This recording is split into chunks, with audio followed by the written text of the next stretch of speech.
Hello, my dear students. Welcome to the new chapter in geometry, which is a similarity for CET 2021. ठीक आहे. So आज आपण या ठिकाणी सिमिलॅरिटी या चॅप्टरचं क्विक रिव्हिजन पाहणार आहोत. सो या सिमिलॅरिटी चॅप्टर मधील हे जे काही टोटल 6 पॉईंट्स आहेत ते आज आपण या ठिकाणी डिस्कस करणार आहोत. सिलेबस मध्ये स्टेट बोर्डच्या 10th class state board Maharashtra state बोर्डचा जो सिलेबस आहे सिमिलॅरिटी मधील हे 6 पॉईंट फक्त सिलेबस मध्ये आहेत सिमिलॅरिटीच्या. तर या 6 पॉईंटची अगोदर आपण थिओरॉटिकल पार्ट पाहणार आहोत. ठीक आहे. बेसिक काय आहे थिअरी समजणं गरजेचं आहे. जर पहा कुठलाही थिओरम प्रूफ करा असं नाही विचारणार. आता एमसीक्यू एक्झाम आहे सीईटी असल्यामुळं तर थिओरम प्रूफ करा असं नाही विचारणार. तर ते काय विचारतील तुम्हाला थिओरम वरती बेस्ड असणारे एक्झाम्पल्स विचारतील. ठीक आहे. थिओरम वरती बेस्ड असणारे एक्झाम्पल्स. त्यामुळे अगोदर तुम्हाला काय तर थिओरम काय सांगतात थिओरमची स्टेटमेंट काय आहे ती प्रॉपर समजली पाहिजे आणि देन मग त्याचा रिझल्ट वापरून मग तुम्ही क्वेश्चन्सचे आन्सर्स काढणार. ठीक आहे. त्या थिओरमला अप्लाय करून तुम्ही आन्सर्स फाइंड आउट करणार. सो काय काय आहेत पाहूयात. आपण सगळ्या प्रॉपर्टीज तर पाहणार आहोत सोबत एक्झाम्पल्स पण पाहणार आहोत. ठीक आहे. सो फर्स्ट पॉईंट आहे या चॅप्टर मधील that is ratios of areas of two triangles. कोणतीही दोन ट्रायंगल्स घ्या. दोन ट्रायंगलचा जो काही एरियाचा रेशो असेल त्याच्याशी रिलेटेड फर्स्ट पॉईंट आहे. ठीक आहे. तर हा फर्स्ट पॉईंट आपण लगेच पाहणार होता. देन सेकंड पॉईंट आहे बीपीटी. ठीक आहे. यालाच बीपीटी पण म्हणतात. यालाच काय म्हणतात BPT basic proportionality theorem short form मध्ये बीपीटी म्हणतात. सो काय आहे बेसिक प्रोपोर्शनॅलिटी थिओरम खूप इम्पॉर्टंट थिओरम आहे हा. काय सांगतो हा थिओरम ते पाहिजे आपल्याला. थिओरम काय सांगतो आणि त्याचा कॉन्व्हर्स काय सांगतो. ठीक आहे. दोन्ही आहे. एक थिओरम आहे आणि त्या थिओरमचा कॉन्व्हर्स सुद्धा ट्रू आहे. कॉन्व्हर्स हा जनरली ट्रू पण असतो किंवा नसतो पण बट या ठिकाणी थिओरम तर ट्रू आहेच बट थिओरमचा कॉन्व्हर्स सुद्धा ट्रू आहे. मग तुम्ही थिओरम पण अप्लाय करू शकता आणि त्याचा कॉन्व्हर्सला सुद्धा अप्लाय करू शकता. बट अप्लाय करण्यासाठी अगोदर थिओरम आणि त्या थिओरमचा कॉन्व्हर्स तुम्हाला लक्षात आलेला असला पाहिजे. ठीक आहे. Third one property of an angle bisector of a triangle. ठीक आहे. ट्रायंगलच्या अँगल बायसेक्टरची प्रॉपर्टी काय आहे किंवा त्याचा थिओरम काय आहे. अँगल बायसेक्टर थिओरम काय यालाच अँगल बायसेक्टर थिओरम पण म्हणतात. Angle bisector theorem. ठीक आहे. अँगल बायसेक्टर थिओरम किंवा अँगल बायसेक्टरची जी काही प्रॉपर्टी आहे ते पण आपण डिस्कस करणार आहोत. देन फोर्थ वन सिमिलॅरिटीच्या टेस्ट. दोन ट्रायंगल सिमिलर केव्हा असतात त्याच्या टेस्ट कोणत्या आहेत. ठीक आहे. सो त्या टेस्ट पण आपण पाहणार आहोत. आणि last one theorem of areas of similar triangles. ठीक आहे. सिमिलर ट्रायंगलचा जो काही एरिया असतो त्याच्याशी रिलेटेड पण काही थिओरम्स आहेत. तर ते एकच थिओरम आहे तो थिओरम आपण पाहणार आहोत. ठीक आहे. तर टोटल किती थिओरम्स आहेत पहा 1 2 3 सगळे ऍक्च्युली सगळे थिओरम्सच आहेत. मॅक्सिमम मोस्ट ऑफ द थिओरम्सच आहेत प्रॉपर्टीज आहेत. तर त्या सर्व थिओरम्स आणि प्रॉपर्टीज आपण समजून घेणार आहोत आणि लगेच त्या प्रॉपर्टी किंवा थिओरम वरती बेस्ड असणारे एक्झाम्पल्स पाहणार आहोत. ठीक आहे. So let start first point. ठीक आहे. सो फर्स्ट पॉईंट स्टार्ट करूयात आपण लगेचच. रेशो.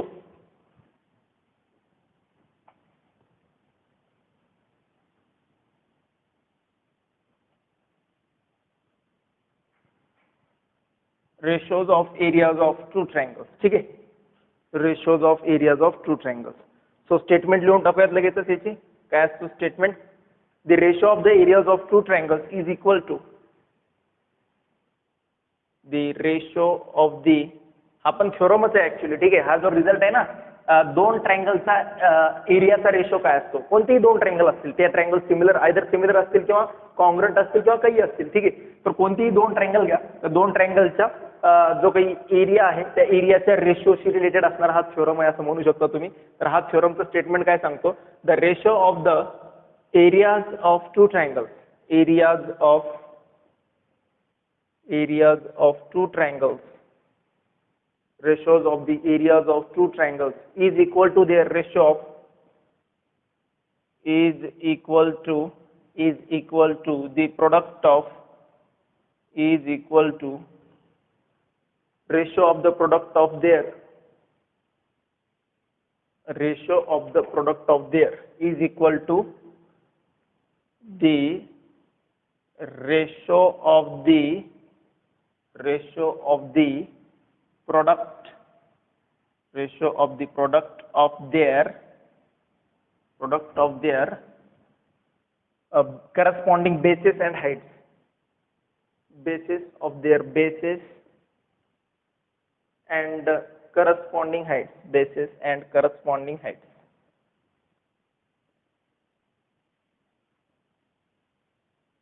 Corresponding heights. Okay.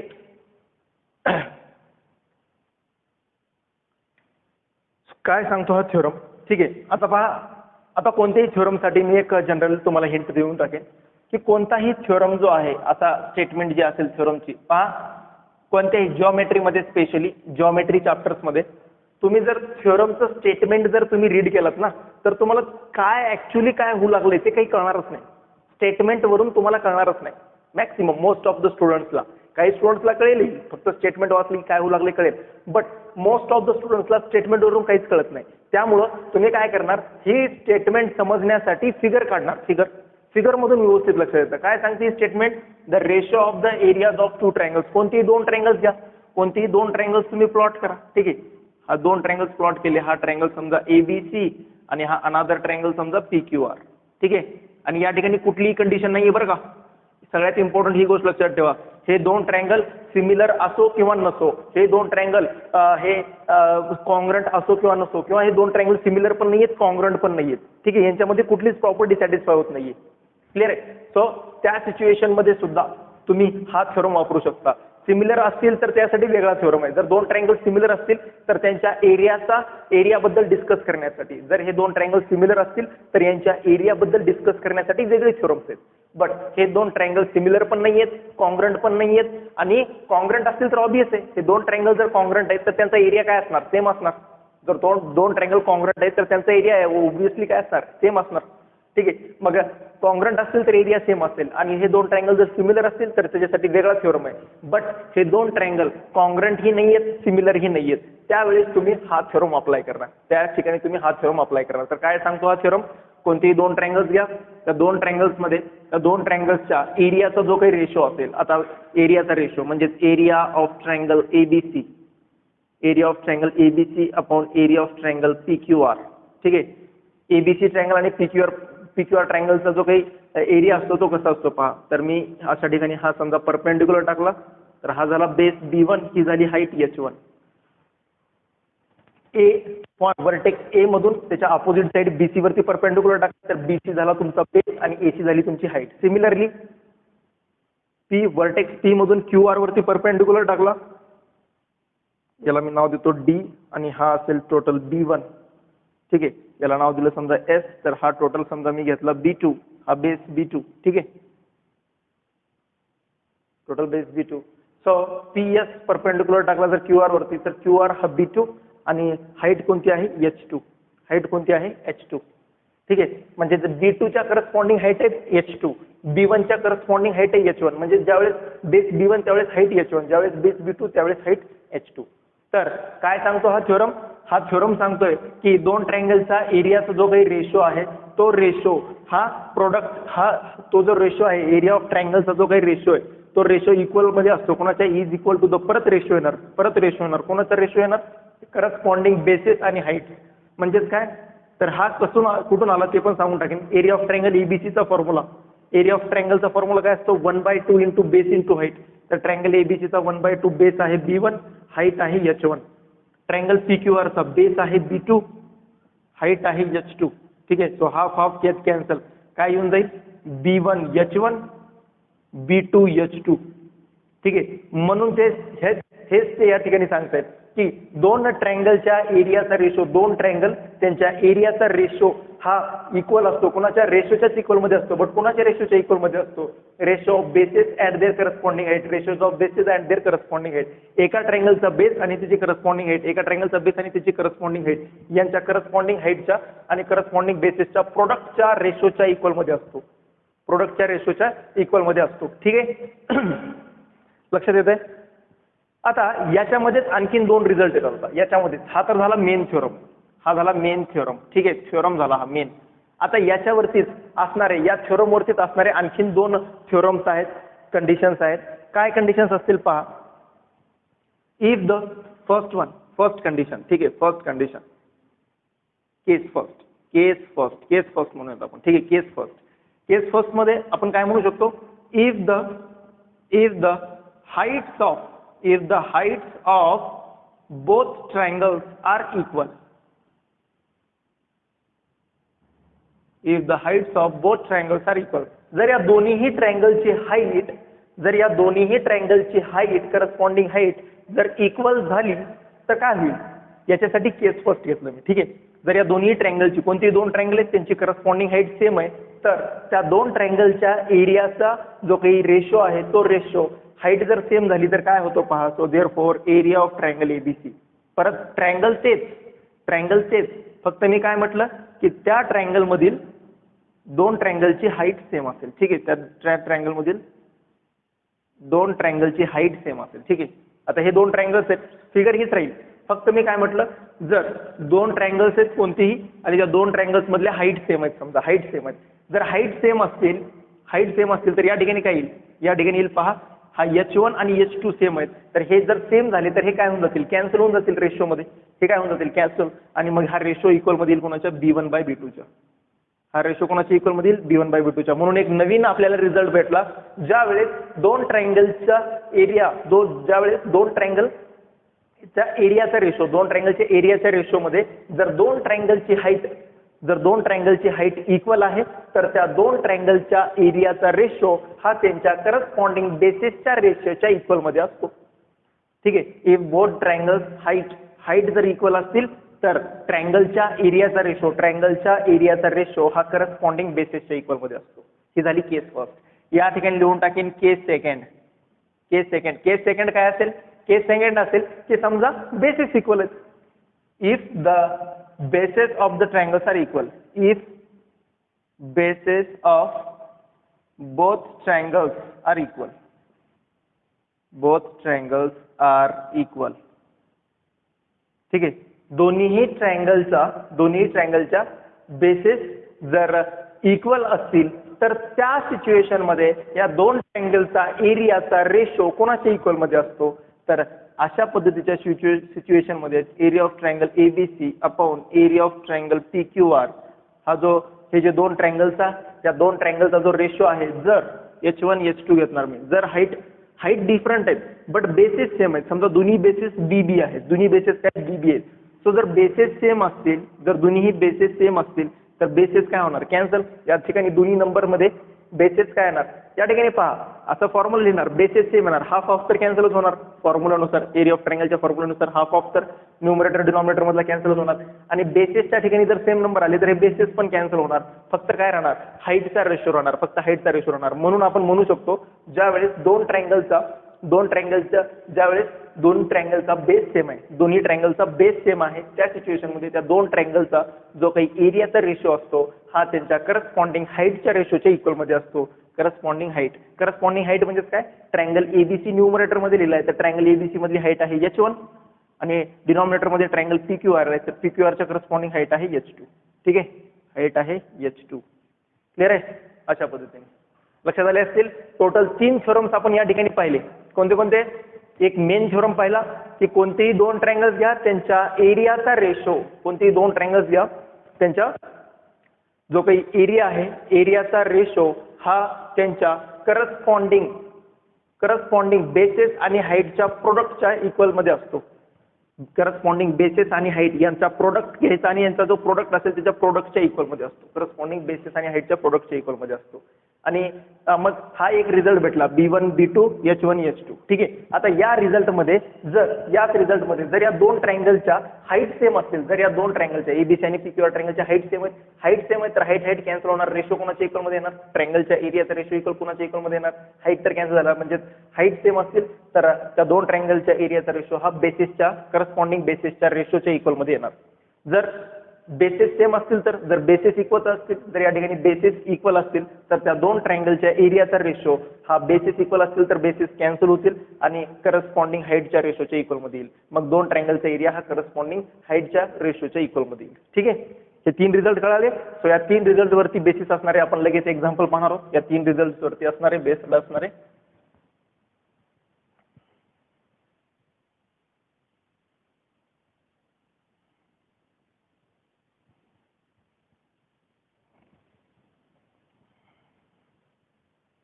चला एक्झाम्पल सोडूयात फटाफट.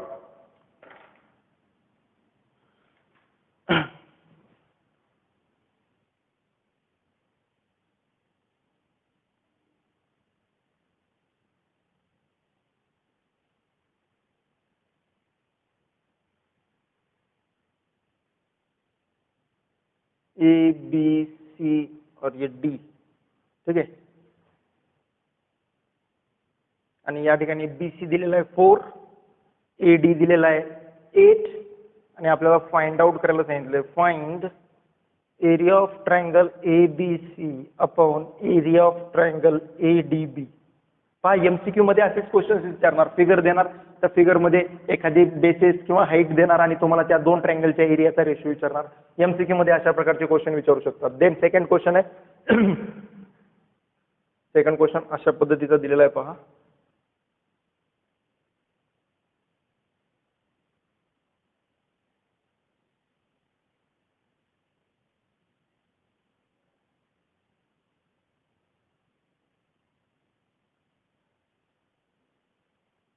R Q S P और ये T.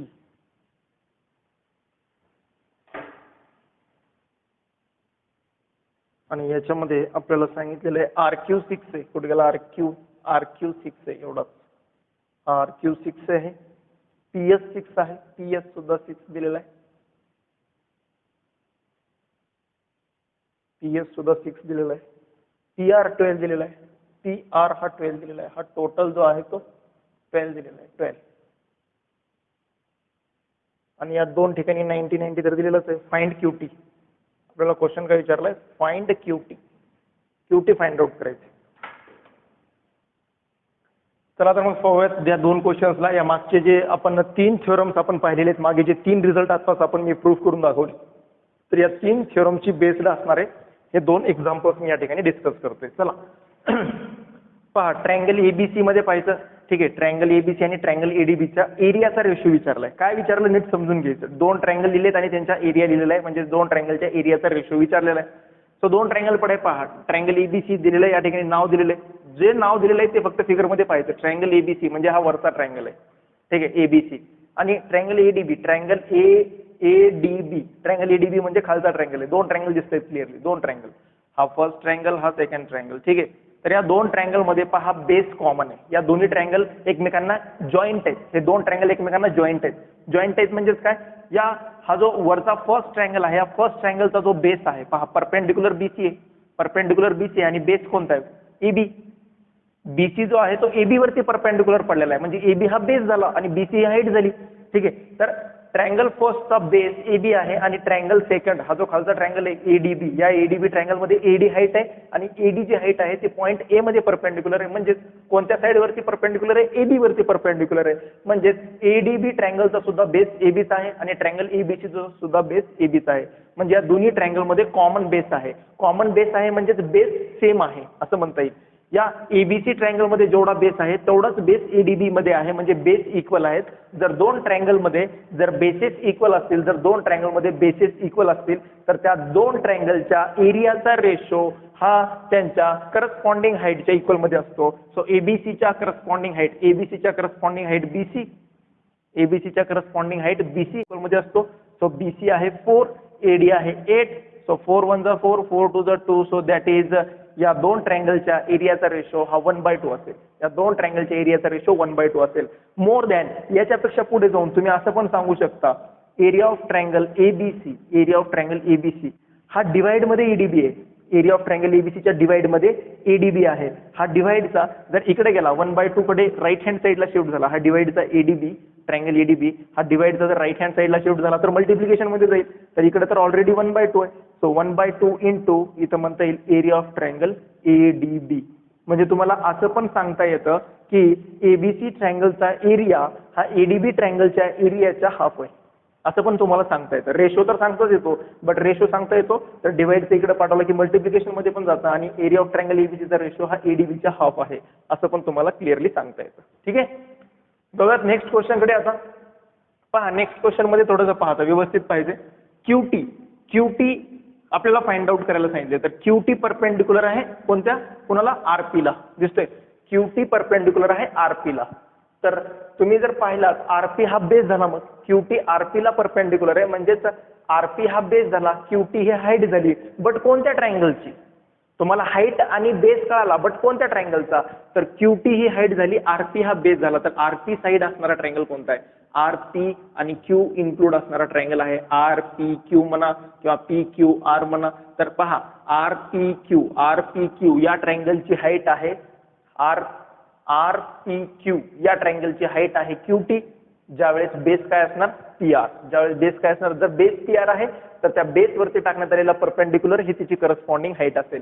सो त्यामुळे आपल्याला इथे क्लिअरली सांगता येईल की ट्रायंगल PQR ची हाईट QT असेल तर करस्पॉन्डिंग बेस हा PR असेल. ठीक आहे. सिमिलरली तुम्ही या दुसरीकडे या ठिकाणी आता PQR मध्ये व्हर्टेक्स P मधून परपेंडिक्युलर टाकलाय आणि RQ ला इंटरसेक्ट करू लागलाय, हा पुढे जाऊन इंटरसेक्ट करू लागलाय.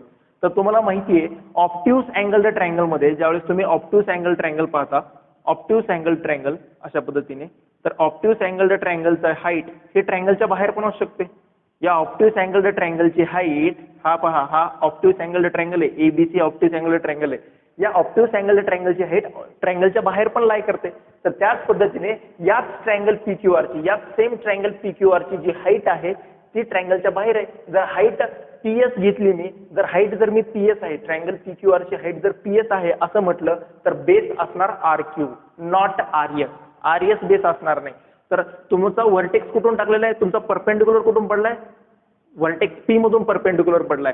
बट जो काही हाईट आहे ती ट्रायंगलच्या बाहेर पण लाई करू शकते. जी काही हाईट असते ती ट्रायंगलच्या बाहेर पण असू शकते. सो ही ट्रायंगलच्या बाहेर आहे. तुमचा मेन ट्रायंगल आहे PQR ट्रायंगलची हाईट जर PS असेल तर बेस असणार RQ. बेस किती असणार? RQ.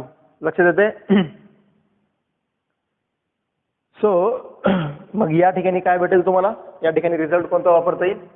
सो या ठिकाणी तुम्हाला रिझल्ट वापरता येईल की दोन्ही triangle area of triangle PQR, area of triangle PQR या QT ची लेंथ काढण्यासाठी तुम्ही एरियाची हेल्प घेऊ शकता. कशी घेऊ शकता ते मी सांगेनच. पहा, सो कारण की तुम्हाला एक पहा या ठिकाणी तुम्हाला याचा बेस माहिती आहे, याचा पण बेस माहिती आहे, एकाची हाईट माहिती आहे, दुसऱ्याची हाईट काढायची दिसतंय. 3 नंबर तुम्हाला माहिती आहे, 3 क्वांटिटीज माहिती आहेत तुम्हाला. सो त्यामुळे हे काढता येतं. एरिया ऑफ ट्रायंगल PQR, या ट्रायंगल PQR मध्ये फर्स्ट कंडिशन मध्ये घेतलं, ही फर्स्ट कंडिशन हा PQR. ठीक आहे. या कंडिशन मध्ये मी काय म्हणणार? या कंडिशन मध्ये मी डायरेक्ट फर्स्ट थ्योरम वापरणार. First theorem area of triangle PQR, area of triangle PQR दोन्ही ठिकाणी ट्रायंगल PQR. ठीक आहे. तर पहिल्या ट्रायंगलच्या अकॉर्डिंग, पहिल्या जो न्यूमरेटर मधला ट्रायंगल आहे हा फर्स्ट ट्रायंगल, त्याच्या अकॉर्डिंग आपल्याला माहिती आहे दोन ट्रायंगलचा एरिया हा त्यांच्या दोन ट्रायंगलच्या एरियाचा रेशो हा करस्पॉन्डिंग बेसेस आणि हाईट यांच्या प्रोडक्टच्या रेशोच्या इक्वल मध्ये येतो. करस्पॉन्डिंग या ट्रायंगलच्या करस्पॉन्डिंग असणारे बेसेस आणि हाईट यांच्या प्रोडक्टच्या रेशोच्या इक्वल मध्ये येतो. तर याच्या करस्पॉन्डिंग असणारा बेस आहे, या वरचा ट्रायंगल फर्स्ट मध्ये असणारा करस्पॉन्डिंग बेस आहे दॅट इज PR आणि हाईट आहे QT. हाईट आहे QT. या फर्स्ट ट्रायंगल मध्ये बेस जर PR असेल तर हाईट आहे QT. या सेकंड ट्रायंगल मध्ये सेकंड ट्रायंगल कोणता आहे? परत सेकंड ट्रायंगल PQRच आहे. सेकंड ट्रायंगल PQRच आहे. बट या PQR मध्ये जर मी हाईट BC, जर मी हाईट PS घेतली तर बेस काय घेणार? बेस घेणार RQ. सो बेस RQ असेल तर हाईट असेल PS. ठीक आहे, हाईट असेल PS. तर हा तर कॅन्सल होऊन जाईल. दोन्ही ट्रायंगल एकच आहेत, दोन्ही ट्रायंगल सेमच आहेत. दॅट इज 1/1 कॅन्सल होऊन 1/1. आणि PR किती आहे? कुठे गेला PR आहे 12. क्वेश्चन मध्ये दिलेला आहे. QT फाइंड आउट करायचंय की RQ दिलेला आहे 6 आणि PS दिलेला आहे तो पण 6. 6 1 जा 6 2 जा 12. ठीक आहे. देन हा डिवाइडचा 6 इकडे मल्टिप्लाय मध्ये जातो आणि QT इज इक्वल टू भेटतो आपल्याला 3 किंवा 2 1 जा 2 3 जा 6. हा डिवाइडचा 3 इकडे मल्टिप्लाय मध्ये QT इज इक्वल टू 3 भेटतो. ठीक आहे. QT ची व्हॅल्यू किती येते? 3 युनिट्स. क्लिअर आहे? लक्षात आलं? म्हणजे मी काय केलं, एकाच ट्रायंगलचे वेगवेगळे हाईट्स दिले होते, वेगवेगळे बेसेस दिले होते. हाईट्स बदलल्या, एकाच ट्रायंगलच्या हाईट्स चेंज झाल्या तर त्यांचे बेसेस पण चेंज होतात. ट्रायंगल PQRच होता, बट बेस PR असेल तर हाईट QT असणार आणि बेस RQ असेल तर हाईट PS असणार. एकाच ट्रायंगलची हाईट बदलली की त्याच्या करस्पॉन्डिंग बेस बदलतो, बट एरिया मात्र सेम राहतो. ठीक आहे. हाईट बदलल्यास बेस बदलते, बट त्यांचा एरिया मात्र सेम राहतो. ठीक आहे. लक्षात आले असतील दोन्ही एक्झाम्पल. जाऊयात नेक्स्ट कॉन्सेप्ट कडे.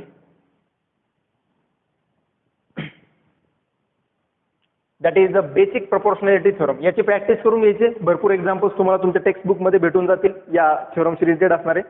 मी जातोय नेक्स्ट पॉईंट कडे. ठीक आहे. सो नेक्स्ट पॉईंट आहे बेसिक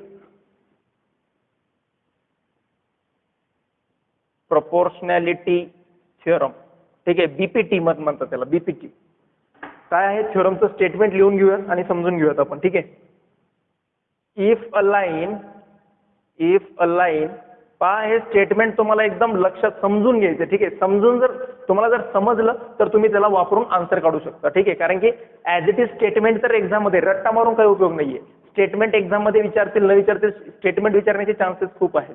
एक्झाम मध्ये विचारतात की त्यांना माहिती आहे की मुलं रट्टा मारून आलेले पण असू शकतात, त्यामुळे ते स्टेटमेंट विचारण्याचे चान्सेस कमी आहेत. ते स्टेटमेंट विचारण्यापेक्षा ते त्या स्टेटमेंटवरती बेस्ड असणारे एक्झाम्पल्स विचारू शकतात. त्यामुळं स्टेटमेंट समजून घ्यायचे. ठीक आहे, आणि समजण्यासाठी फक्त एका लाईन मध्ये समजतं. एका लाईन मध्ये पहा, आता लिहिताना खूप मोठं वाटतं बट समजताना एका लाईन मध्ये लक्षात ठेवायचे. पहा कसं लक्षात ठेवायचे. If a line parallel to a side of triangle, parallel to a side of triangle, intersects the remaining sides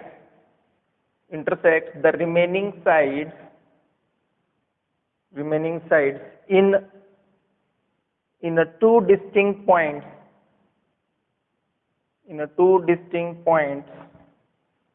then the lines divides the sides in the same proportion.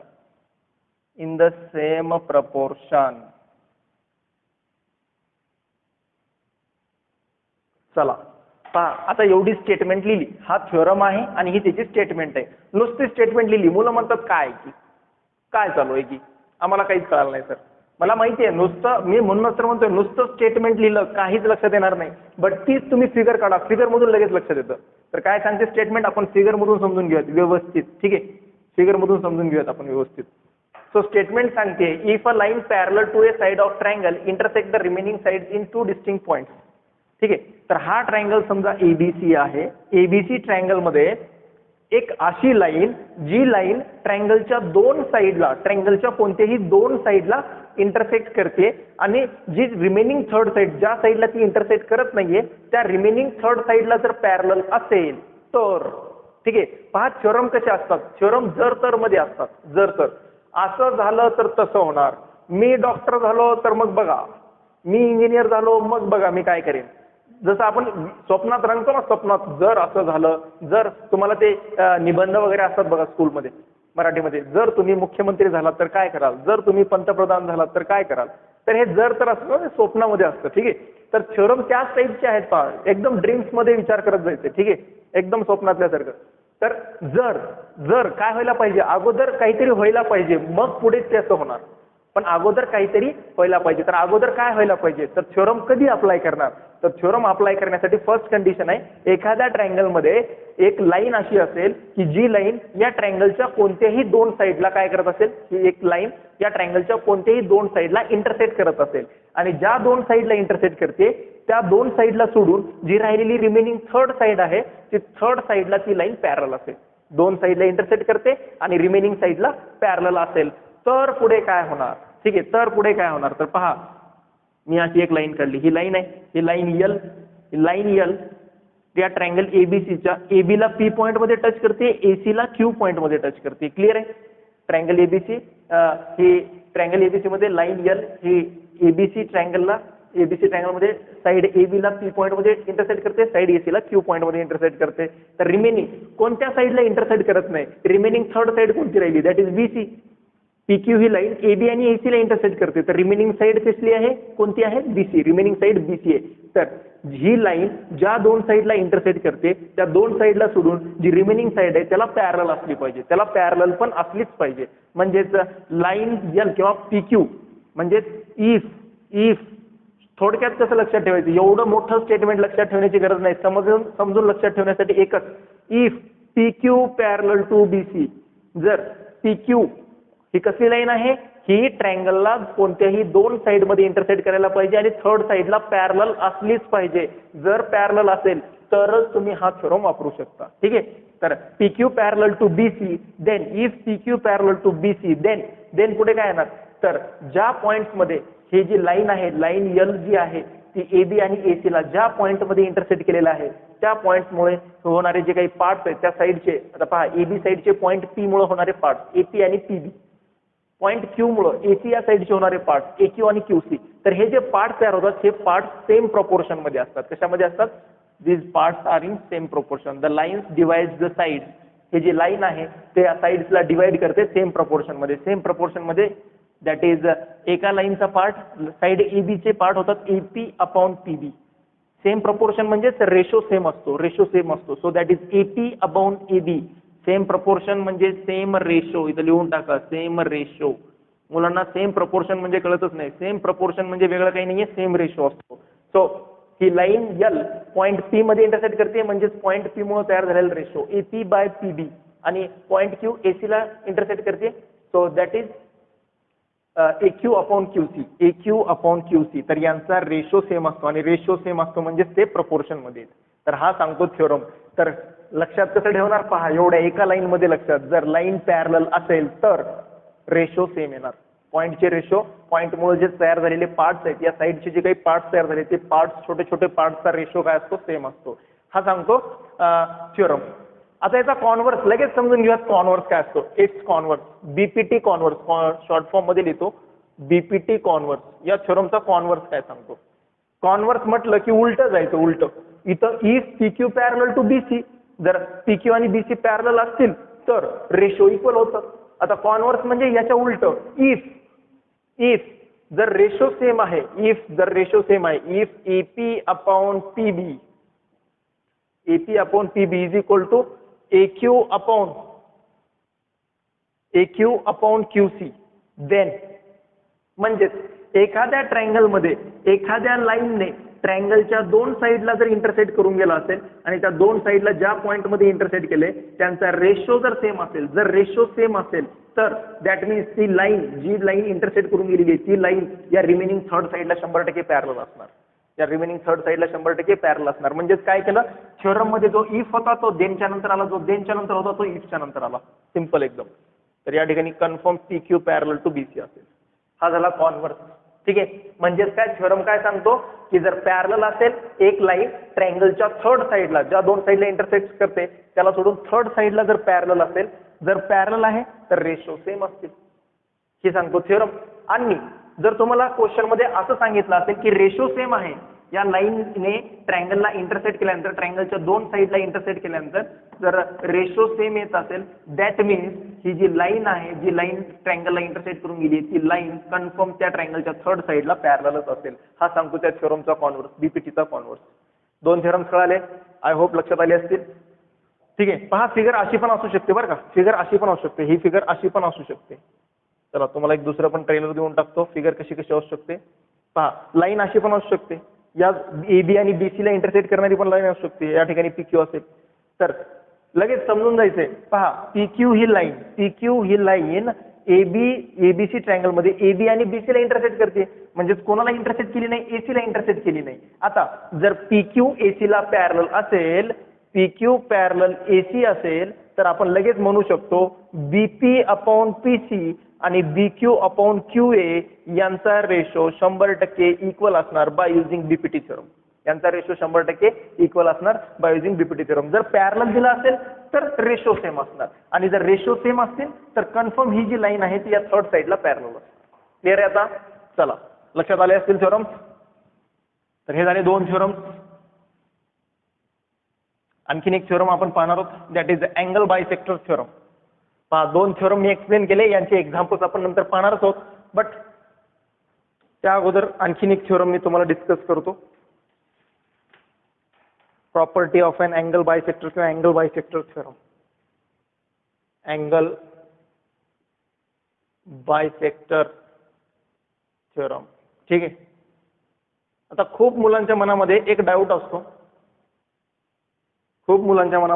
असतो. मला माहिती आहे सर, असं म्हणतात मुलं, सर आम्हाला सगळे theorems माहिती आहेत सर, बट कुठला थ्योरम कुठे यूज करायचं हेच नाही माहिती सर. आम्हाला हिंट द्या ना, सर हा थ्योरम इथं वापरायचे, तो थ्योरम तिथं वापरायचे, कसं कळणार?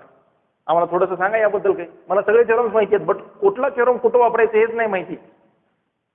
तर तुम्हाला सगळं माहिती असून काय उपयोग झाला मग? म्हणजे तुम्हाला सगळे थ्योरम पाठ आहेत बट कोणता थ्योरम कुठं वापरायचे हे जर माहिती नसेल तर त्या पाठ करण्याला काहीच अर्थ नाहीये. ठीक आहे. तर मी त्यासाठी आता एक हिंट देतो, तरी पण मी तुम्हाला सोल्युशन देऊन टाकतो. त्यासाठी बेसिक आहे की थ्योरमचं स्टेटमेंट समजलं पाहिजे. आणि दुसरी हिंट आहे, पहा थ्योरमच्या नावामध्येच दिलेलं असतं, थ्योरमच्या नावामध्येच अँगल बायसेक्टर थ्योरम. तर तुम्हाला ज्या क्वेश्चनमध्ये अँगल बायसेक्टर असं दिसेल, क्वेश्चनमध्ये जर तुम्हाला म्हटलं की हा अँगल बायसेक्टर आहे, अँगल बायसेक्टर दिसला किंवा अँगल बायसेक्टर आहे असं जर सांगितलं असेल, अँगल बायसेक्टर आहे म्हणजे त्या ठिकाणी तुम्ही अँगल बायसेक्टर थ्योरमचा यूज करू शकता.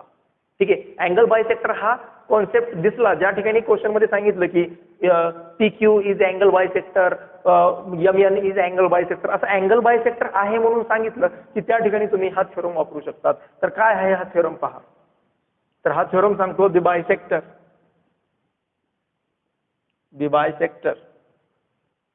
Of an angle, the bisector of an angle of a triangle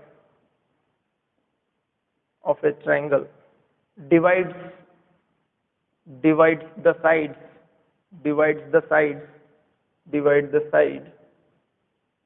opposite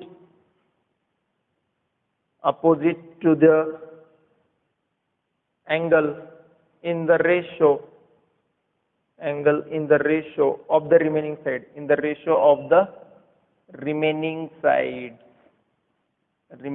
sides. परत इंग्लिश मध्ये लिहिलं सर, काय लिहिलं काहीच कळालं नाही, कोणाचा रेशो कोणाच्या इक्वल मध्ये असेल, काय लिहिलंय काहीच लक्षात आलं नाही. काहीच काळजी करू नका मुलांना, मी लगेच सांगेन, फिगर काढली की सांगता येतं. ठीक आहे. सो अँगल बायसेक्टर हा थ्योरम वापरण्यासाठी एक ट्रायंगल असला पाहिजे अगोदर. ठीक आहे. कारण की पहा, side opposite to the angle to the ratio remaining side bisector of angle bisector. कारण की या ठिकाणी म्हटलंय पहा, हा अँगल बायसेक्टर थ्योरम तेव्हाच वापरता येईल ज्यावेळेस तो अँगल बायसेक्टर हा ट्रायंगल मध्ये असला पाहिजे. अँगल बायसेक्टर कशामध्ये असला पाहिजे? ट्रायंगल मध्ये. ठीक आहे. सो मी एक ट्रायंगल काढला, या ट्रायंगलला नाव दिलं मी ABC. ठीक आहे. ABC नाव दिलं या ट्रायंगलला. आता या ट्रायंगल मध्ये कुठल्या तरी, या ट्रायंगल मध्ये 3 अँगल्स आहेत, 3 पैकी कुठलाही एक अँगल बायसेक्टर ड्रॉ करा. मी अँगल B चा अँगल बायसेक्टर काढला. ठीक आहे. अँगल B चा हा याला मी नाव देतो BP. BP is the angle bisector of angle B in triangle ABC. ठीक आहे. ट्रायंगल ABC मध्ये अँगल B चा किंवा अँगल ABC चा BP हा अँगल बायसेक्टर आहे असं म्हटलं मी. तर आता जर अँगल बायसेक्टर आहे, ट्रायंगल मध्ये एका अँगलचा अँगल बायसेक्टर आहे असं जर म्हटलं असेल, तर पुढे सांगतो. सो इफ BP इज, पहा या थ्योरमला पूर्ण इंग्लिश थ्योरमला समजून लक्षात कसं ठेवायचं. If BP is angle bisector of angle ABC in triangle ABC. Triangle ABC मध्ये अँगल ABC चा BP हा जर अँगल बायसेक्टर असेल तर देन, तर काय होणार, असं झालं तर मग पुढे काय होणार, तर या अँगल बायसेक्टरमुळे कोणत्या BP या अँगल बायसेक्टरमुळे, तर BP अँगल बायसेक्टरमुळे या ठिकाणी पॉईंट P आला. पॉईंट P मुळे AC साइडचे 2 पार्ट पडले. कोणते? एक AP आणि एक PC. तर AP आणि PC यांचा जो रेशो आहे तो त्या ट्रायंगलच्या राहिलेल्या 2 साइडच्या रेशोच्या इक्वल मध्ये असतो. AP आणि PC चा रेशो हे ज्या, आता ही अँगल बायसेक्टर कुठल्या तरी एका साइडला इंटरसेक्ट करेल. अँगल बायसेक्टर ही AC एकाच साइडला इंटरसेक्ट करेल. जर C मधून अँगल बायसेक्टर काढला तर AB एकाच साइडला इंटरसेक्ट करेल, ट्रायंगलच्या कुठल्या तरी एका साइडला इंटरसेक्ट करेल. अँगल A मधून अँगल बायसेक्टर काढला तर BC एकाच साइडला इंटरसेक्ट करेल. म्हणून अँगल बायसेक्टर जी आहे ती या ट्रायंगलच्या कुठल्या तरी एका साइडला इंटरसेक्ट करेल, आणि एका साइडला इंटरसेक्ट केल्यामुळे त्या एका साइडचे 2 पार्ट्स होतील, आणि जे 2 पार्ट्स होणार आहेत त्या 2 पार्ट्सचा रेशो हा या ट्रायंगल मध्ये शिल्लक राहिलेल्या रिमेनिंग 2 साइडच्या रेशोच्या इक्वल मध्ये असेल. तर AP आणि PC, देन AP आणि PC यांचा रेशो कोणाच्या इक्वल मध्ये असेल, तर AC ला सोडून 2 साइड राहिल्या, एक AB राहिली, एक BC, एक AB आणि एक BC या 2 साइड्स राहिल्या. मग AB वरती येणार का BC वरती येणार ते कसं कळेल? पहा, तुम्ही अँगल बायसेक्टरची सुरुवात कुठून केली होती? AP PC. तर A पासून येणारा साइड कोणती आहे? AP आणि PC. तुम्ही हे रेशो कसा घेतलात? AP आणि PC स्टार्ट केलात A व्हर्टेक्स पासून, AP अपॉन PC. तर त्याच्या APच्या करस्पॉन्डिंग येणारी साइड असेल, A पासून स्टार्ट होणारी साइड आहे AB, म्हणून APच्या करस्पॉन्डिंग साइड येईल AB, आणि AP अपॉन PC म्हणजेच व्हर्टेक्स C आहे, तर C व्हर्टेक्स पासून येणारी साइड आहे BC. So AB upon BC यांचा रेशो सेम असेल. यांचा रेशो काय असेल? सेम असेल. लक्षात येते? क्लिअर आहे? तर याचा कॉन्व्हर्स सुद्धा ट्रू आहे. या थ्योरमचा कॉन्व्हर्स सुद्धा ट्रू आहे. कॉन्व्हर्स लक्षात असू द्या. Converse of angle bisector theorem. Converse of angle bisector theorem. काय असेल converse of angle bisector theorem? पहा मी या ठिकाणी दुसरी फिगर काढून समजून सांगेन परत. जर या ठिकाणी जर तुम्हाला सांगितलं असेल की या ठिकाणी समजा तुम्हाला CQ, ठीक आहे CQ, तर कॉन्व्हर्स काय सांगतो पहा. कॉन्व्हर्स मध्ये जर तुम्हाला असं दिलं असेल इफ तुम्हाला जर रेशो दिलेला आहे if AQ upon QB, AQ upon QB हा पार्ट या अँगल बायसेक्टर मुळे तयार झालेले AB साइडचे दोन पार्ट, AB साइडचे angle bisector CQ Q point मुळे AB साइडचे दोन पार्ट तयार झाले AQ आणि QB. तर AQ आणि QB यांचे जे दोन पार्ट तयार झालेले आहेत त्यांचा रेशो हा करस्पॉन्डिंग साइडच्या इक्वल मध्ये असतो. That is AC upon BC च्या इक्वल मध्ये असतो. If AQ upon QB is equal to AC upon BC. Clear आहे इथपर्यंत? सो जर हे रेशो इक्वल असतील तर मी म्हणू शकतो की confirm CQ is angle bisector. Then CQ is angle bisector of angle C. Angle bisector CQ is angle bisector of angle ACB. तर CQ ही कन्फर्म अँगल बायसेक्टर आहे. म्हणजेच काय, जर अँगल बायसेक्टर आहे म्हटलं तर रेशो सेम असेल. ठीक आहे, फक्त रेशो कसा घ्यायचा ते लक्षात ठेवा. ठीक आहे, जिथून सुरुवात केलं त्याच्याच करस्पॉन्डिंग त्याच व्हर्टेक्स पासून येणारी साईड अगोदर घ्यायची. आणि जर रेशो इक्वल आहे म्हटलं तर अँगल बायसेक्टर आहे असं सांगता येईल. रेशो इक्वल आहे तर तो ज्यामुळं दोन पार्ट तयार झाले, ज्या लाईनमुळे दोन पार्ट तयार झाले साईडचे, ती लाईन जी आहे ती अँगल बायसेक्टर तयार होते. आणि अँगल बायसेक्टर आहे म्हणून सांगितलं असेल तर करस्पॉन्डिंग रेशो सेम येणार. क्लिअर आहे? इथपर्यंत काही अडचण असली नाही पाहिजे. ओके, तर हे झाले 3 थ्योरम्स आपले. ठीक आहे, चार थ्योरम्स मी या ठिकाणी डिस्कस केले. टोटल 4 थ्योरम मी या ठिकाणी डिस्कस केले. क्लिअर आहे? 5th वन थ्योरम पण डिस्कस करून टाकेल, आणखीन एक थ्योरम पण डिस्कस करून टाकेल. पहा कोणते 4 थ्योरम डिस्कस केले. बीपीटी थ्योरम, बीपीटी कॉन्व्हर्स, त्याचा कॉन्व्हर्स डिस्कस केला, अँगल बायसेक्टर थ्योरम डिस्कस केला आणि अँगल बायसेक्टरचा कॉन्व्हर्स डिस्कस केला. आता आणखीन एक लास्ट थ्योरम डिस्कस करेन मी आता. सो काय आहे लास्ट थ्योरम? दॅट इज जो की मी इंडेक्स मध्ये पण लिहिला होता, 3 lines theorem. 3 parallel lines and their transversal. Property of 3 parallel lines and their transversal. Property of 3 parallel lines and their transversal. ठीक आहे, एकदम सिंपल थ्योरम आहे हा. तर एकदम सिंपल थ्योरम आहे हा. तर एकदम सिंपल काय पहा, नावामध्येच दिलेलं आहे प्रॉपर्टी ऑफ 3 पॅरलल लाईन्स. म्हणजे 100% 3 लाईन्स पॅरलल काढायचे. 3 लाईन्स पॅरलल असणार. ठीक आहे, 3 लाईन्स काय असणार एकमेकांना parallel.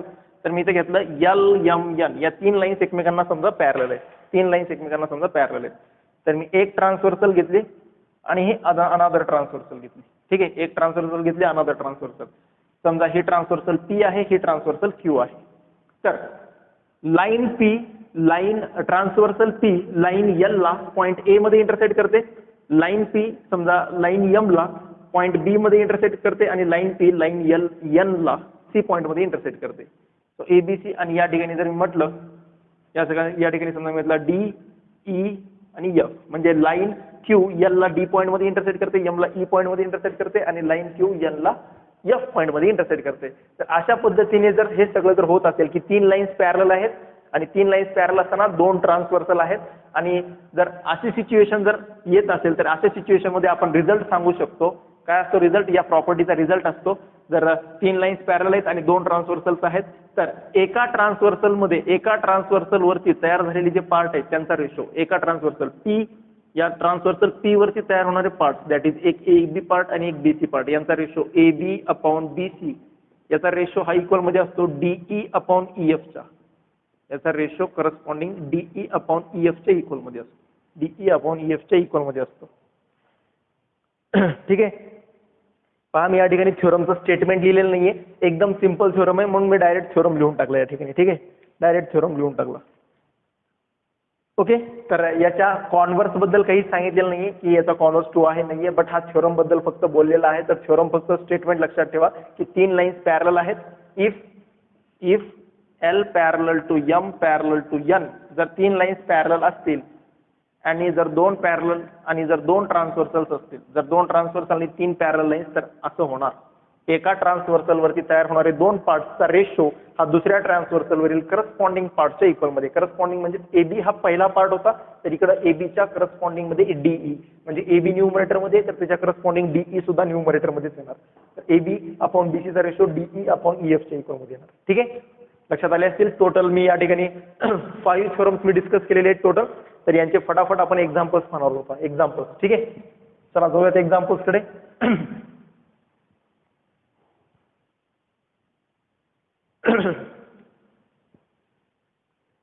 So examples question.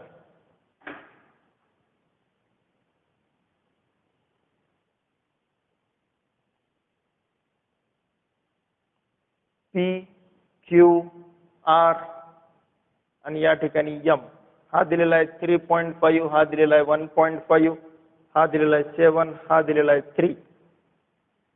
So then next one, question number 2. काय फाइंड आउट करायचे? Check whether PM is angle bisector or not.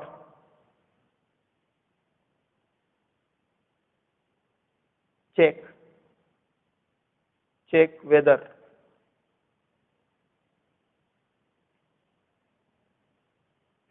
PM is angle bisector or not. Angle bisector or not. Similarly, या question मध्ये सुद्धा त्याच पद्धतीने आहे.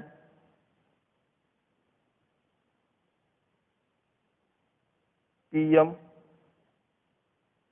हा 6, हा 8, हा 7, हा 10, हा R, हा Q.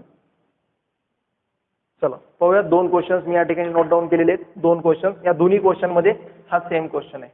हा सेम क्वेश्चन आहे दोन्ही क्वेश्चन मध्ये. हा एकच क्वेश्चन विचारलाय. या दोन्ही फिगर्स मध्ये हा एकच क्वेश्चन विचारलाय. दॅट इज काय म्हणते, या फिगर मध्ये सुद्धा पीएम हे अँगल बायसेक्टर आहे की नाही सांगा. या फिगर मध्ये सुद्धा पीएम हे अँगल बायसेक्टर आहे की नाही सांगा.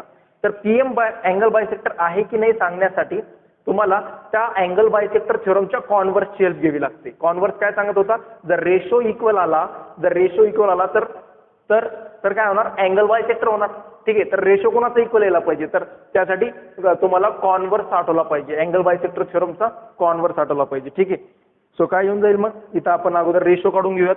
या ठिकाणी फर्स्ट वन मध्ये रेशो काढून घेऊयात. रेशो कोणाचे काढणार, मी अगोदर रेशो काढणार दोन साईडचे. ठीक आहे, सो दोन side PQ upon PR, PQ आणि PR चा मी रेशो काढणार. PQ आणि PR चा रेशो येतोय 7/3.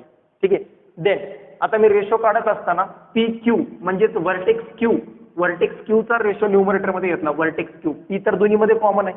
PQ आणि PR मध्ये P तर कॉमन आहे, पण P ला सोडून द्या, जो कॉमन आहे त्याला सोडून द्या. सुरुवात कुठून केली होती तुम्ही, PQ म्हणजे Q व्हर्टेक्स न्यूमरेटर मध्ये आलेला आहे. सो Q न्यूमरेटर मध्ये आलाय, तर दुसरा येणार QM अपॉन QR, दुसरा येणार QM upon MR. So that is 3.5 upon 1.5, 3.5 upon 1.5. ठीक आहे, सो दोन्ही एक डिजिटने राईटला जर गेला तर या ठिकाणी येतो 7, या ठिकाणी येतो 3. ठीक आहे, राईट 3, 7/3. तर पाहू शकता तुम्ही, तर करस्पॉन्डिंग साइड आणि त्यांचे जे पार्ट पडले त्यांचा रेशो इक्वल येतो. So therefore here PQ upon PR आणि Q व्हर्टेक्सचा करस्पॉन्डिंग जो पार्ट पडलेला आहे तो आहे QM अपॉन MR. यांचा रेशो सेम आलाय, दोघांचा रेशो 7/3 रेशो सेम आलाय. So therefore by converse of angle bisector theorem, angle bisector थ्योरमच्या कॉन्व्हर्स वरून आपण सांगू शकतो, therefore PM is angle bisector. PM हा कन्फर्म, रेशो सेम आला म्हणजे अँगल बायसेक्टर होऊन जाईल. PM is angle bisector of angle QPR, तो QPR चा अँगल बायसेक्टर होऊन जाईल. ठीक आहे, क्लिअर आहे. चला सिमिलरली सेकंड साठी सुद्धा चेक करून पहा. तुम्ही करून टाकाल चेक. ठीक आहे, 7/10 एक रेशो आला 7/10, तर मी RP अपॉन PQ घेतला. RP अपॉन PQ याचा रेशो आला 7/10. तर मी RP म्हणजेच व्हर्टेक्स R आहे, P तर कॉमन आहे. सो R पासून मी स्टार्ट केला होता, तर पार्ट जो कोणता तुम्ही पार्ट घेताय तो सुद्धा R पासून स्टार्ट करा. RM upon MQ, RM upon MQ म्हणजे 6/8 येतोय. 6/8 म्हणजे 2 3 जा 2 4 जा, तर 7/10 आणि या पार्टचा रेशो येतोय 3/4. तर 3/4 आणि 7/10 इक्वल नाहीयेत. म्हणजेच जे रेशो इक्वल यायला पाहिजे दोन साईडचे आणि दोन पार्टचे रेशो जे इक्वल यायला पाहिजे होते ते इक्वल येत नाहीयेत. रेशो इक्वल नाहीयेत म्हणजे PM is not angle bisector. PM is not angle bisector. PM हा अँगल बायसेक्टर असणार नाही. या सेकंड क्वेश्चन मध्ये पीएम अँगल बायसेक्टर असणार नाही सेकंड फिगर मध्ये, बस फर्स्ट फिगर मध्ये तो होऊन जाईल अँगल बायसेक्टर. क्लिअर आहे? चला जाऊयात नेक्स्ट क्वेश्चन कडे. आणखीन हे झाले अँगल बायसेक्टरचे क्वेश्चन. अशाच टाईपचे आपल्याला बीपीटी वगैरे क्वेश्चन सॉल्व्ह करायचे, बीपीटीशी रिलेटेड असणारे. नेक्स्ट क्वेश्चन आहे पहा.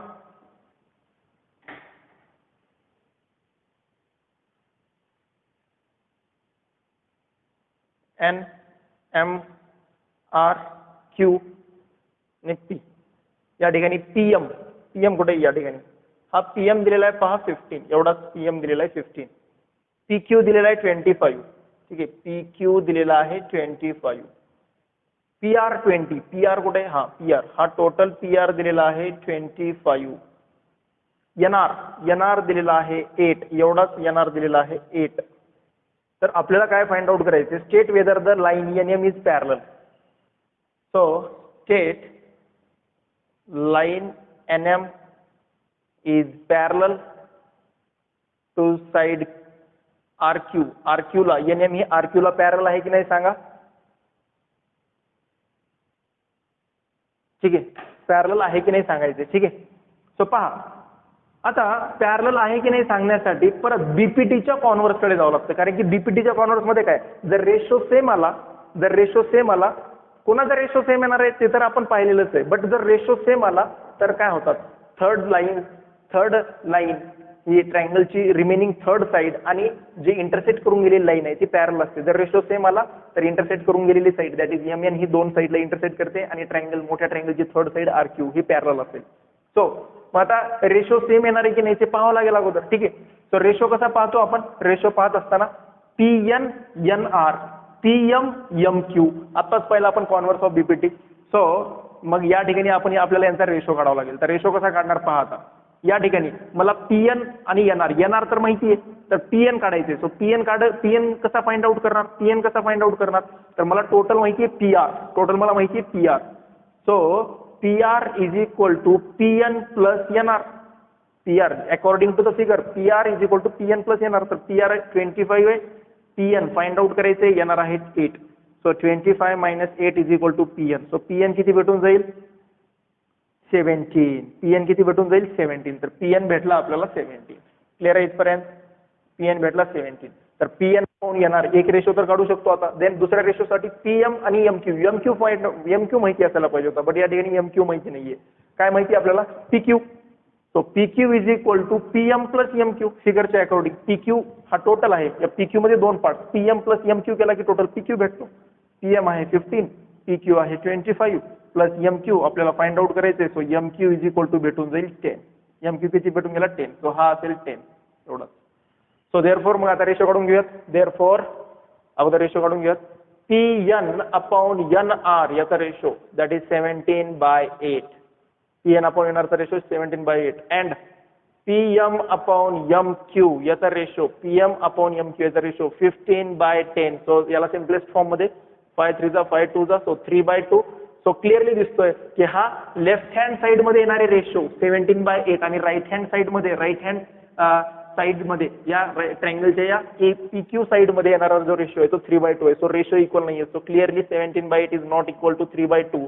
So therefore PN is not equal to NR, PN upon NR is not equal to PM upon MQ.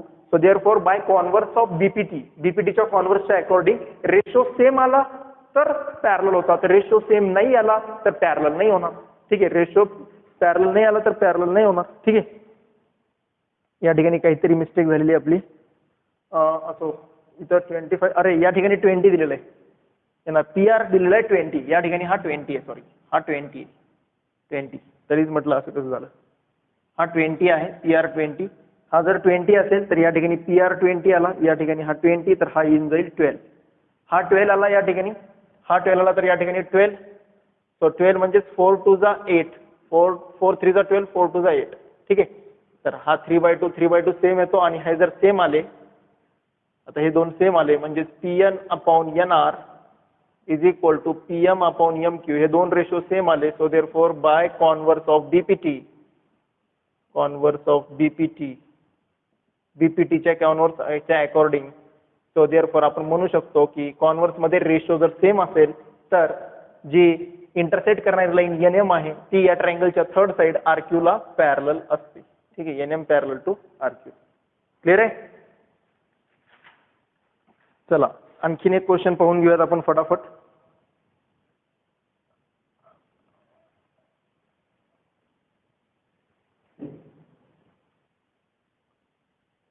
अशा टाईपचे क्वेश्चन पण याच्यामध्ये विचारले जातात. मॅक्सिमम मी टाइम पाहिलेला आहे. आता जो क्वेश्चन घेतो या टाईपचा क्वेश्चन पण MCQ मध्ये विचारले जातात. ABCD यामध्ये हा दिलेला आहे x-2, हा दिलेला आहे x, हा या ठिकाणी हा सिम्बॉल दिलेला आहे x+5 x+2 आणि म्हणतात डायरेक्ट x ची व्हॅल्यू काढा. Find x, find AB, find x, find AB, AB ची लेंथ किती आहे, किंवा फाइंड DC, DC ची लेंथ किती आहे. ठीक आहे, असं कोणताही एक पार्ट काढायला सांगू शकतात ते तुम्हाला. ठीक आहे, तर फाइंड आउट करूयात आपण. क्लिअर आहे? चला फाइंड आउट करून घेऊयात आपण लवकरात लवकर. काय भेटून जाईल? तर या ठिकाणी पहा, हा इक्वल सिम्बॉल आहे. दॅट मीन्स या ठिकाणी अँगल सेम आहेत. तर BD मुळे दोन अँगल इक्वल झालेले आहेत. BD या लाईन मुळे दोन अँगल इक्वल झालेले आहेत. म्हणजे BD is the angle bisector of total angle B. So BD is angle bisector of angle ABC. Angle ABC चा तो angle bisector आहे. So angle bisector आहे. So therefore by angle bisector theorem. आता angle bisector theorem सांगूयात. Angle bisector theorem. So angle bisector theorem वरून AB upon BC याचा ratio AD upon DC हा असतो. Angle bisector theorem मध्ये काय, जर अँगल बायसेक्टर आहे असं जर कळालं तर रेशो सेम असणार. कोणाचा रेशो? साईडचा रेशो घेतला AB upon BC.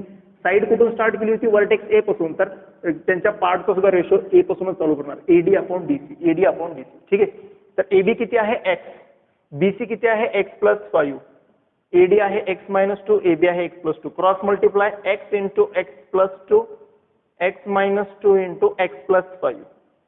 So x square plus 2x is equal to x square plus 5x minus 2x, that is plus 3x plus minus 10 येऊन जाईल. x square कॅन्सल होऊन जाईल. या ठिकाणी इकडे आल्यास हा x येऊन जाईल, इकडे 10 येऊन जाईल. So x is equal to 10 भेटला. x ची व्हॅल्यू किती भेटली? 10. सॉल्व्ह करायचे फक्त, काहीच असं वेगळं नाहीये. देन जर AB ची व्हॅल्यू विचारली असती तर AB सुद्धा x आहे. AB हा x च्या इक्वल मध्ये, म्हणजे AB सुद्धा 10 आला असता. DC विचारलाय, DC म्हणजे किती आहे? x+2. x+2 म्हणजे x ची व्हॅल्यू 10 आली आहे. 10+2 म्हणजे DC भेटला असता 12. ठीक आहे, अशा पद्धतीने तुम्हाला या ठिकाणी भरपूर असे क्वेश्चन सॉल्व्ह करता येतात. ठीक आहे, एक लास्ट क्वेश्चन पाहूयात आपण.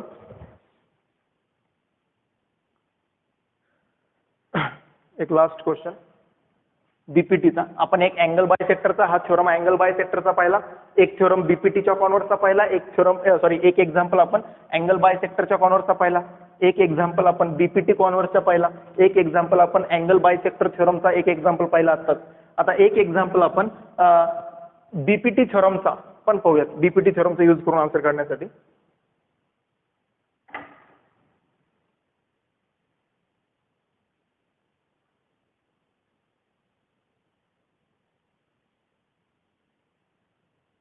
So A, B, C, D, E हा दिलेला आहे 5, हा दिलेला आहे 3, हा दिलेला आहे x, हा दिलेला आहे 6.4 मायनस x.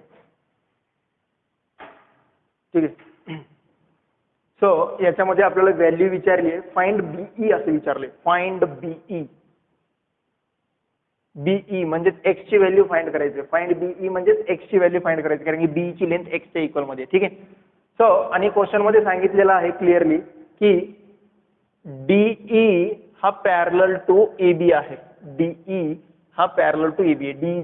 डीई ही जी लाईन आहे ती AC आणि BC, AC पहा AD D पॉइंट हा AC ला इंटरसेक्ट करतोय, E पॉइंट हा BC ला इंटरसेक्ट करतोय. ठीक आहे, सो त्यामुळे डीई ही पॅरलल असेल AB ला, डीई ही समोर पॅरलल असेल AB ला. ठीक आहे, तर पॅरलल आहे म्हणून सांगितलंय त्याने. ठीक आहे, पॅरलल आहे म्हणून सांगितलंय क्वेश्चन मध्ये. सो आपल्याला बीई ची व्हॅल्यू विचारली. सो ठीक आहे, सो पॅरलल आहे म्हणजेच बीपीटी थ्योरमचा यूज करू शकतात, कारण की बीपीटी थ्योरम सांगतो जर लाईन पॅरलल असेल तर, जर लाईन पॅरलल असतील तर रेशो इक्वल असतात. रेशो इक्वल असतात. कोणते रेशो?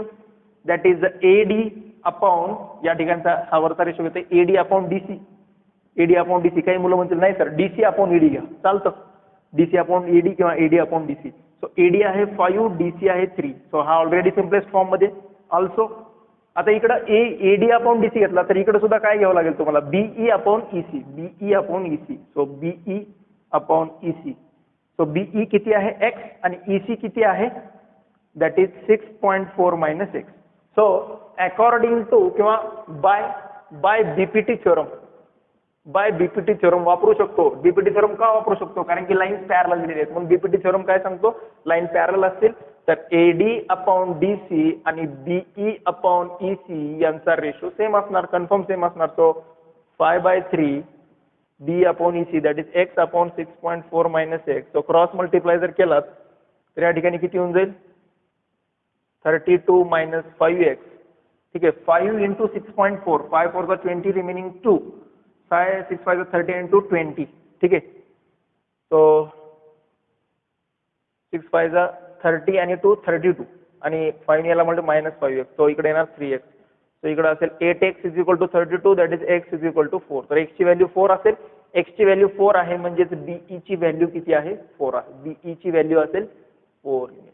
क्लिअर आहे, काय अडचण असलं नाही पाहिजे. पहा, तर आपण सगळ्या टाईपचे मी एक एक्झाम्पल तुमच्याकडून प्रॅक्टिस करून घेतलेले आहेत. अशा टाईपची प्रॅक्टिस करा. आय होप सो की तुम्ही एन्जॉय केला असेल. आजचे 5 थ्योरम लक्षात आले असतील आणि हे थ्योरम जर लक्षात आले असतील तर या थ्योरम वरती थोडंसं आणखीन त्याला पॉलिश वगैरे करून त्याला वेगवेगळ्या क्वेश्चन मध्ये त्याला कसं ऍडजस्ट करता येतं, कुठल्या थ्योरम मध्ये कसं कसं त्या थ्योरमला वापरता येतं, त्याची प्रॅक्टिस तुम्ही तुमच्या टेक्स्टबुक मधून करू शकता. बट बेसिक कॉन्सेप्ट जो आहे तो फंडामेंटल आहे आणि फंडामेंटल वरतीच या सीईटी मध्ये क्वेश्चन विचारणार आहेत. म्हणून मी बेसिक स्ट्रॉंग करतोय. तर जे बेसिक आहे ते मी या ठिकाणी तुम्हाला सांगितलेलं आहे, कारण की थ्योरम समजला असेल तुम्हाला आता, आणि थ्योरम जर समजला असेल तर या थ्योरमला वेगवेगळ्या प्रकारे वेगवेगळ्या एक्झाम्पल्स मध्ये वापरण्यात आलेला आहे. वेगळा असं काहीच नाहीये. थ्योरम तोच आहे, फक्त तुमच्या बघण्याचा दृष्टिकोन तो असला पाहिजे. तुम्हाला पहिल्या लक्षात आलं पाहिजे, अरे या ठिकाणी असं होऊ शकतं, या ठिकाणी तो थ्योरम लागू शकतो. तर हे प्रॅक्टिस मधून येतो. त्यामुळे प्रॅक्टिस तुम्ही करायची आहे. बेसिक फंडामेंटल मी प्रिपेअर करतोय, तर एक काम तुमचं पण असेल की ते तुम्हाला प्रॅक्टिस करायचे. ठीक आहे, सो भेटूयात नेक्स्ट क्लासमध्ये याच्या नेक्स्ट पॉईंट सोबत. Thank you so much.